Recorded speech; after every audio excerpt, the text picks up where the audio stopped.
அனைவருக்கும் வணக்கம். இந்த வீடியோ பதிவில் நம்ம பார்க்கக்கூடிய விஷயம் என்ன அப்படின்னா, ஆக்னா சக்கரம் இயங்கும் போது என்ன மாதிரியான விஷயங்கள் நமக்கு நடக்கும் அப்படின்றத பார்க்கலாம். ஏற்கனவே என்னுடைய இந்த பிண்டாஸ் பாய் சேனல்ல மற்ற 5 சக்கரங்களையும் பத்தி எக்ஸ்பிளைன் பண்ணியிருக்கேன். ஸோ அந்த சக்கரங்கள் பத்தின வீடியோஸ் பார்த்துட்டீங்க அப்படின்னா அந்த ஆக்னா சக்கரம் பத்தி ஒரு கிளாரிட்டி கிடைக்கும். ஆக்னா சக்கரம் அப்படின்றது நம்ம படத்துல நீங்க பாக்குறீங்களா, அந்த நெற்றி பொட்டுக்கு மேல இருக்கக்கூடிய அந்த பிளேஸ் தான் ஆக்னா சக்கரம் அப்படின்றது. இது எல்லா ஹியூமனுக்கும் இருக்கும். நீங்க எந்த மதத்தை சேர்ந்தவரா இருந்தாலும் சரி, உங்களுக்கு இது உண்டு. ஸோ இந்த சக்கரம் சிறப்பாக இயங்கும் போது தான் நெற்றிக்கண் அப்படின்னு சொல்லக்கூடிய அந்த தேடை ஓப்பன் ஆகும். தேடை ஓப்பன் ஆகுது அப்படின்ற போது நமக்கு நிறைய இந்த பிரபஞ்சம் பற்றின விஷயங்கள் உணர்த்தப்படும். நம்முடைய ஞாபக சக்தி அதிகரிக்கும். இந்த ESPன்னு சொல்லக்கூடிய அந்த எக்ஸ்ட்ரா சென்சரி பர்செப்ஷன் அப்படின்றது நமக்கு அதிகமாகும். எந்த ஒரு முடிவையும் தீர்க்கமாக எடுக்க முடியும். உண்மை பொருள் உணர்றது அப்படின்னு சொல்லுவாங்க.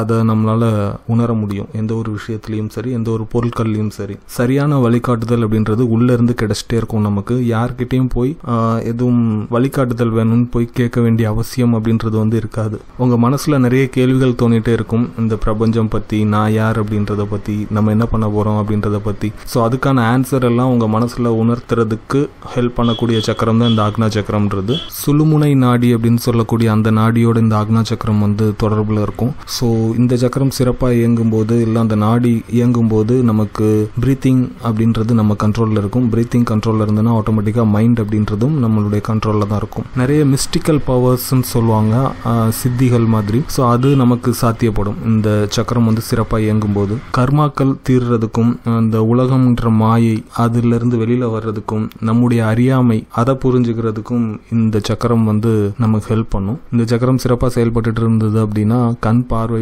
ஷார்ப்பா இருக்கும்.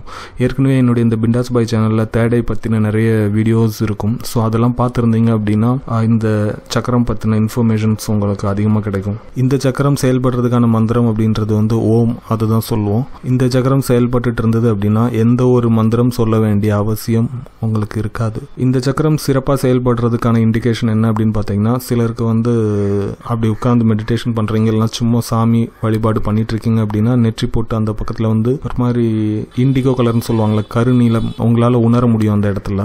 ஸோ அந்த மாதிரி உணர்ந்துட்டு இருந்தீங்கன்னா இந்த சக்கரம் சிறப்பாக செயல்பட்டு இருக்குன்னு அர்த்தம். சிலருக்கு ESP மாதிரியான விஷயங்கள் ஒர்க் அவுட் ஆகும். ஸோ அவங்களுக்கும் இந்த சக்கரம் சிறப்பாக செயல்பட்டு இருக்குன்னு அர்த்தம். நீங்கள் எந்த மதத்தில் இருந்தாலும் சரி, ஒன்று கோயிலில் போய் வழிபாடு பண்ணுறீங்க, இல்லைனா சர்ச்சில் போய் ப்ரேயர்ஸ் பண்ணிட்டு இருக்கீங்க, இல்லைனா நமாஸ் ரெகுலராக பண்ணிட்டு இருந்தீங்க அப்படின்னாலும் உங்களுக்கு இந்த சக்கரத்தினுடைய செயல்பாடுன்றது ஓரளவுக்கு நல்லாவே இருக்கும். ஸோ இந்த சக்கரம் சிறப்பாக செயல்படுறதுக்கு உதவக்கூடியது தான் குண்டலினி சக்தி. அந்த குண்டலினி சக்தி நம்முடைய மூலாதார சக்கரத்திலிருந்து இந்த ஆக்னா சக்கரத்தில் இயங்கும் போது இந்த சக்கரம்ன்றது சிறப்பாக செயல்பட ஆரம்பிக்கும். அப்படி சிறப்பாக செயல்பட்டு இருக்கும் போது தான் நெற்றிக்கண் அப்படின்ற ஒரு விஷயம் நமக்கு ஓப்பன் ஆகும். அப்படி ஓப்பன் ஆனதுக்கு அப்புறம் சாதாரண ஒரு மனித வாழ்க்கை அப்படின்றது உங்களால் வாழ முடியாம போகும். நீங்க ஒரு உயர்வான ஒரு வாழ்க்கை, ஒரு உயர்வான நிலையில உங்களுடைய மனம் செயல்பட ஆரம்பிக்கும். நீங்க ஒரு சாதாரண ஒரு மனுஷனா அப்புறம் எப்பவுமே இருக்க மாட்டீங்க. அது உங்களுக்கு வாழ்க்கை முழுவதும் பொருந்தும். நன்றி.